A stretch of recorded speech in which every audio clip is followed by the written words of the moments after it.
манай Монгол ээжүүд гэхдээ үнэхээр охтуудаа зарж амьдэрдэг юм байна. Зарим нь бол нэрээ яг үнэлээд хүүгүүдээ болохоор хайрлаад тэг гадаадд гарцсан ингээд охтуудаа болохоор ах чинь тийм байна, дүү чинь тийм байна, тэр ч хэцүү байна, энэ ч хэцүү байна ингээд хамаг юмын ингээд саагаад авчраад тэгэл тэр нь чаавс тэндээ ачаа уурал хүний нутагт махраад зүтгэж яадаг. Гэтэ энэ зөвхөн гадаад байгаа хүн биш. Монголд ч гэсэн тийм.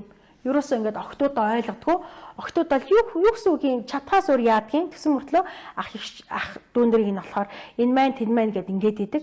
Тийм хүмүүс амар олон байл юм байлаа. Тийм учраас нийтлэг учраас маш олон хүмүүс босч ирсэн. Гэхдээ тэнгүүд нь энэ ээжигээ ингэдэг гэж гарчсан. Гэтэл би ээж биш, ээж би биш. Надад өөрийн гэсэн үзэл бодол, зориг, хүсэл сонирхол миний тип, миний мөрөөдөл, миний явах зам гэж байгаа. Би бүх юм дээр ээжтэй ан цав нийлэх ёсгүй.